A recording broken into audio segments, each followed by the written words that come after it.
100% سچے ہیں اللہ کے وعدے، اور اس کا وعدہ ہے وَأَنْتُمُ الْأَعْلَوْنَ إِن كُنتُم مُؤْمِنِينَ، تم مومن بن کے دکھاؤ، عزت کا تاج تمہارے سر پہ۔ یہ وعدہ ہے اللہ۔ ہم کب مومن بن کے دکھایا ہے کہ ہم واقعی اس تقاضے پہ پورے اترے جو ہماری شریعت نے ہم سے کیا؟ ملاوٹ ہم کریں، جھوٹ ہم بولیں، ایک دوسرے کی جڑیں ہم کاٹیں، مکر، فریب، دجل، کیا کچھ نہیں ہے جو ہمارے اندر۔ اچھے مسلمان ہونا تو دور کی بات ہے، ہم اچھے انسان بھی نہ بن سکتے۔ مسلمان کی تعریف کیا کہتے ہیں؟ المسلم من سلم المسلمون من لسانہ و یدہ، جس کی زبان سے اور جس کے ہاتھ سے دوسرا مسلمان ہے وہ مسلمان ہے۔ اور ہم دیکھیں کہ جہاں ہمارا بس چلے تو ہم کاٹ کے نہیں رکھ دیتے۔ ہم کیسے مسلمان؟ حضور علیہ السلام سے پوچھا گیا کہ مسلمان بزدل ہو سکتا ہے؟ کہا نہیں، بہادر ہوتا ہے، لیکن ہو سکتا ہے کبھی بزدلی بھی کر جائے، آخر بشر ہی تو ہے۔ پھر پوچھا گیا کہ مومن کنجوس ہو سکتا ہے؟ کہا نہیں، مسلمان بخیل نہیں ہوتا، سخی ہوتا ہے، لیکن ہو سکتا ہے کبھی بخل بھی کر جائے۔ تیسری بات حضور سے پوچھی گئی، مومن جھوٹا ہو سکتا ہے؟ حضور فرمایا جھوٹا نہیں ہو سکتا۔ یہ طے شدہ بات ہے، یہ پکی اور دو ٹوک اور سیدھی بات ہے کہ مومن ہو جھوٹا ہو یہ نہیں ہو سکتا۔ اب ذرا میں اور آپ اپنے اندر اتر کے دیکھیں، آج بہانے بنائے۔ تاجر کہتا ہے جھوٹ نہ بولے تو سودا ہی نہیں بکتا۔ یہ جاپان بیچ رہا ہے بغیر جھوٹ کے، تم کیوں نہیں بیچ سکتے؟ تم نے خیانت کی ہے، تم نے مال 2 نمبر بنا، اس لیے تمہیں جھوٹ بولنا پڑا۔ تم نے بنیاد ہی اچھی نہیں رکھی، پوری دنیا کے سودے سچ بول کے بک رہے ہیں، تمہیں جھوٹ کیوں بولنا پڑتا ہے؟ تو جو جہاں بیٹھا ہے وہ لوٹنے بیٹھا ہے۔ جب میں کہتا ہوں الہی میرا احوال دیکھ، حکم ہوتا ہے اپنا نامہ اعمال دیکھ۔ اگر کافر آج دنیاوی شان و شوکت حاصل کر گئے تو دیکھو کہ انہوں نے محنت کی، اور تم جب ہاتھ پہ ہاتھ دھر کے بیٹھ جاؤ گے تو پھر اللہ کا ضابطہ یہ نہیں ہے کہ وہ محنت کرنے والوں کو محروم رکھے اور نکموں کو نواز دے۔ تنے مردہ سے بیزار ہے حق، تنے مردہ سے بیزار ہے حق، خدائے زندہ زندوں کا خدا ہے۔ من جہادہ وجدہ، جس نے محنت کی اس نے پا لیا۔ چونٹی بھی دانہ اٹھاتی ہے، ہمت نہیں ہارتی تو بالآخر اپنی منزل تک لے جاتی ہے۔ چونٹی بھی ہو ذات کی تو اس کو بھی نتیجہ خیزی تک رب پہنچاتا ہے۔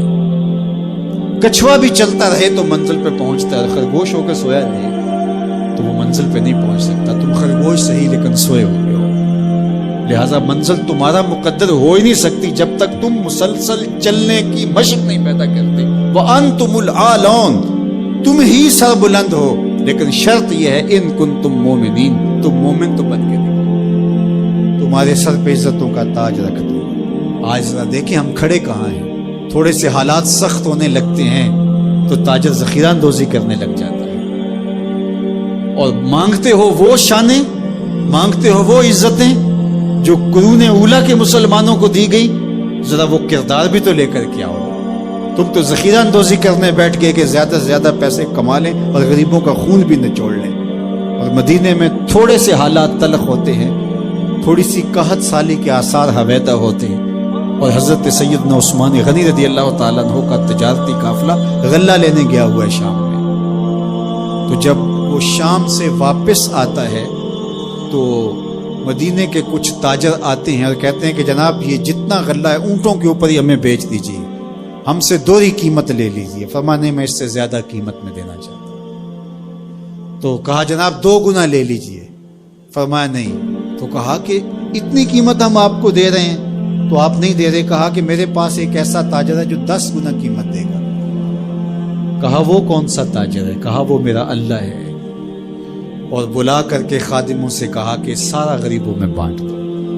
یہ تاجر تھے عثمان غنی، آج بھی عثمان غنی ہے۔ میں آپ کو بتاؤں مدینہ المنورہ کے بینک میں حضرت عثمان غنی کا آج بھی اکاؤنٹ کھلا ہوا ہے۔ 1450 سال بیت گئے، ان کا اکاؤنٹ آج بھی چل رہا ہے۔ بیر عثمان جو مزرعہ عثمان ہے، جس میں وہ بیر عثمان تھا جو خرید کے وقف کیا تھا، وہ آج بھی وقف ہے، اور وہ کسی کے نام نہیں ہے، وہ حضرت عثمان غنی کے نام، اور اس کی ساری آمدنی حضرت عثمان غنی رضی اللہ تعالی عنہ کے نام پر جو بینک میں اکاؤنٹ ہے اس میں جاتی ہے، اور پھر ادھر سے خیریہ میں آتی ہے اور غریبوں میں بٹتی ہے۔